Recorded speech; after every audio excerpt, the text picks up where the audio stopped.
research on and found out I'd never been in those spaces, but when I described them to elders, I mean, one space with my mom, and she said, "You never went into that house. You weren't born.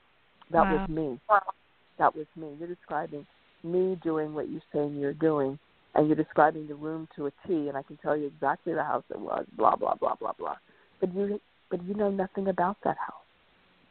So, and I think, you know, as writers, we kind of are dipping into all kinds of spaces and energies when we're writing. I remember Toni Morrison told me, like way back in the late 70s, early 80s, when I was talking about visitation of a particular character, and this was a collection of short stories I was writing, and this character literally just showed up in my bedroom, and I feel like she pretty much narrated this collection of short stories to me. But she was real. And I remember talking to Toni Morrison about it. I said, "I don't talk about this because I don't want people to think I'm psychotic or, whatever." And she said, "No." She said, "You're just in the zone."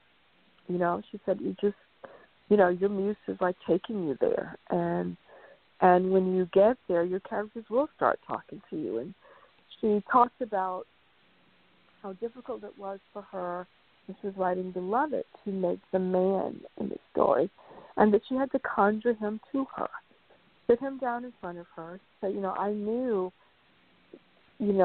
all the circuits of what it means to be a woman and how to construct a woman, just everything. She said, but I couldn't make a man, and I had to bring him to me. So, yeah, I think that writers, we do this all the time. We're crossing these invisible boundaries. But doesn't that become kind of an issue sometimes? Because I know sometimes if you're a writer, I've heard this from other writers, you hear all these voices and you hear all these voices that are trying to tell you which direction they want you to go in the story, and sometimes life gets in the way or just things get in the way, and you try to, wind up blocking those voices. So what advice do you give to folks when they are facing those blocks? Because I know a lot of times it seems to me that some of these blocks might even be self-created because we don't want to hear the voices that are being provided to us. Oh, those voices. Every writer I know hears those voices. And here's what happens. When those characters start talking, you end up changing the plot because they insist on going the way they want to go. The further you get in a book, the better you know your person. And that person takes on a life of his or her own. The story has to be driven by the character. Otherwise, the story won't work. Plot-driven novels are not the best kind of writing.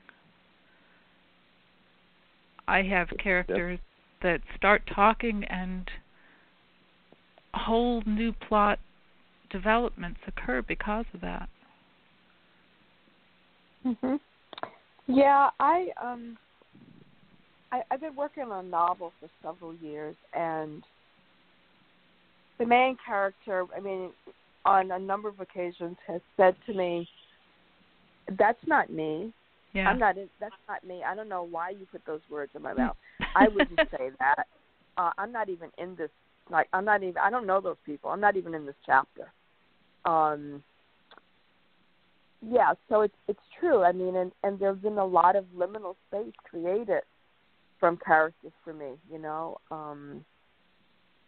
So I appreciate that space, but it doesn't happen to everybody. I think you have to be open. You have to be very, very open. I know amazing writers, and they tell me they've never experienced that, and I've said, and I hope I don't. That would just totally freak me out. So, I think a lot of it has to do with, you know what I'm saying? Yeah. People's openness,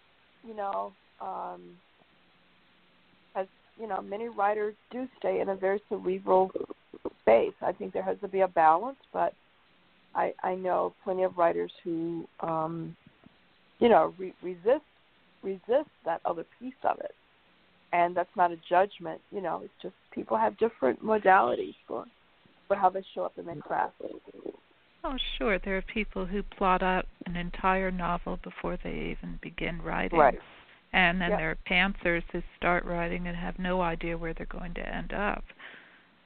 It's a little hard to do that if you're writing to deadline, but every person's methodology is a little bit different. Yes. And what advice would you give to those that want to be writers, for both of you? Like I said, there's a lot of people that are always saying that they want to be writers. Everybody and their mother seems to have the great American novel in them, but we know that it's not as easy as it seems to be. Well,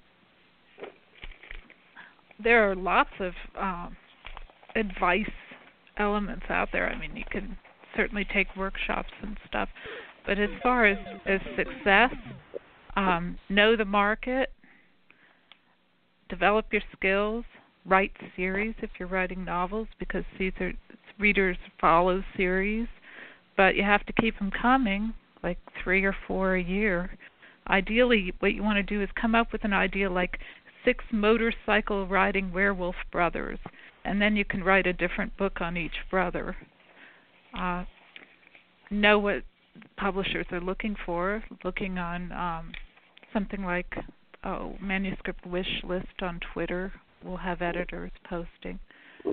Try small presses, because large presses, if you don't have an agent, you're going to end up in a slush pile. Get an agent, because that'll make a huge difference. You can get into the big 5 that way. The big 5 are like HarperCollins, Macmillan, Penguin Random House, Simon & Schuster, Hachette, and they all have imprints. And really remember that writing's not a meritocracy. The best novels might not be the best sellers. And the best thing to take away from all of it is just write what you love, because you want to write because you love writing. It's not the way to get rich, but it is a great way to live. Yes. What about you, Jackie? What advice would you give to folks that want to break into any form of writing, whether it's poetry or whether it's maybe there's some young ladies that want to be the next poet laureate out there? Well, for me, it's to create your practice. I mean, to create your rhythm, and everybody, people have different lifestyles, so everybody cannot ascribe to what other writers might be able to do in terms of carving out, large chunks of writing time. But I think we have to encourage people to find their spaces and to protect those spaces and to grant themselves permission, because in this culture, there are also the roadblocks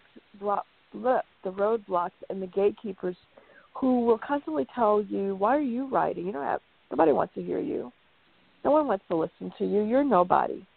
And I think that the role of one of my roles for myself is to constantly lift people up, and I read a lot of really bad stuff, but not always shooting the messenger, but just like Nancy said, where do we, sending people to the right places for the right advice.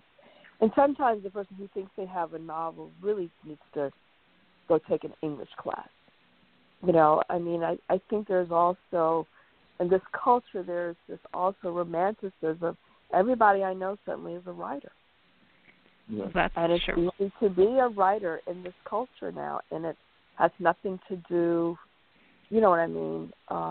sometimes with accountability or craftsmanship. People will come to me and say, oh, well, everybody in my church told me I have a novel in me and I should write it because my story, nobody's ever heard it. And I'll say, okay, it does take more than just that, yeah. Right. How many and of with these people... with self-publishing, everyone is a writer and a published writer.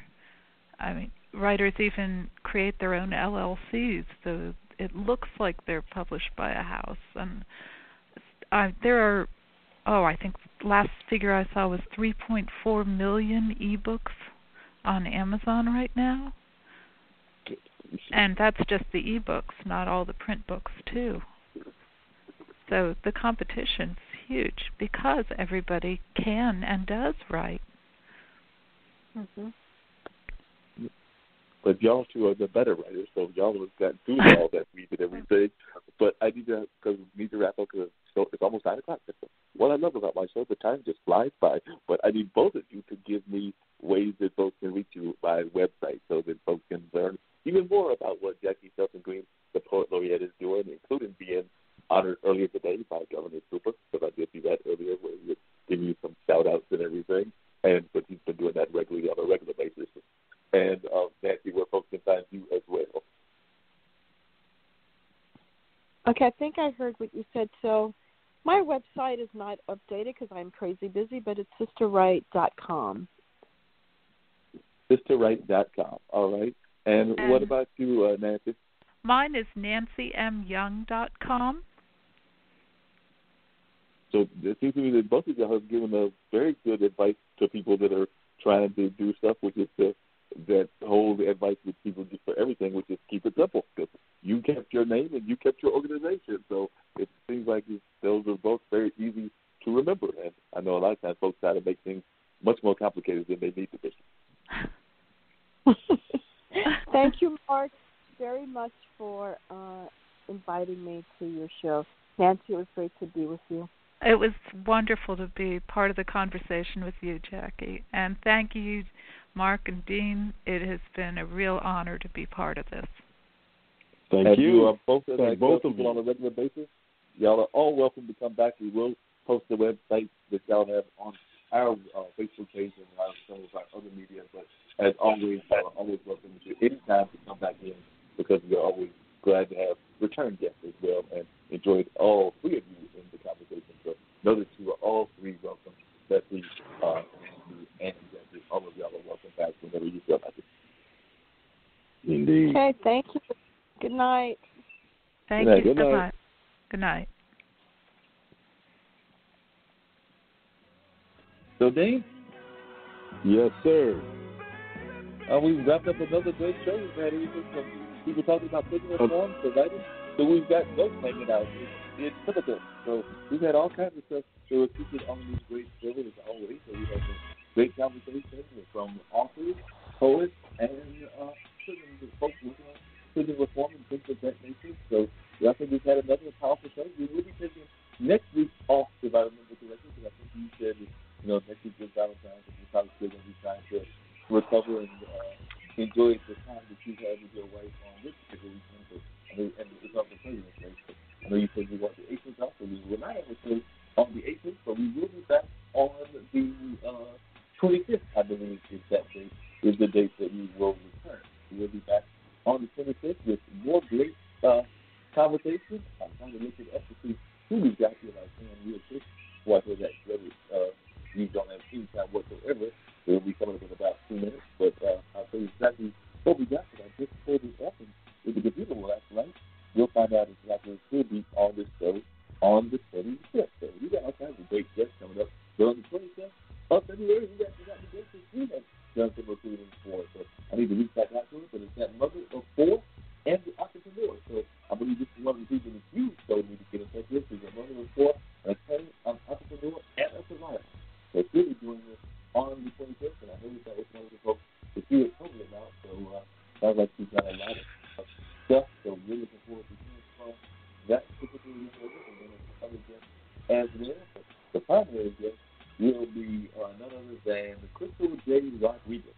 So she was born in Buffalo, New York, and went through everything from focus in schools to homelessness to teen legacy, and now she has emerged as the third member of Buffalo's first African-American mayor, and later she became the city's first chief diversity officer. She's also a community activist and a prime member of the sorority. We're going to have her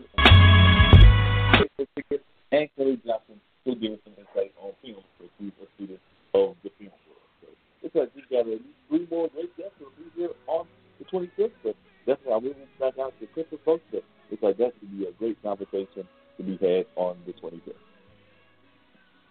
Well, next week we're going to have the replay, so we won't be completely gone. We just remember, as always, On holidays, catch the replay. But it's Straight Talk with Dean and Mark Monday nights. Replays are on the Skyhawk Radio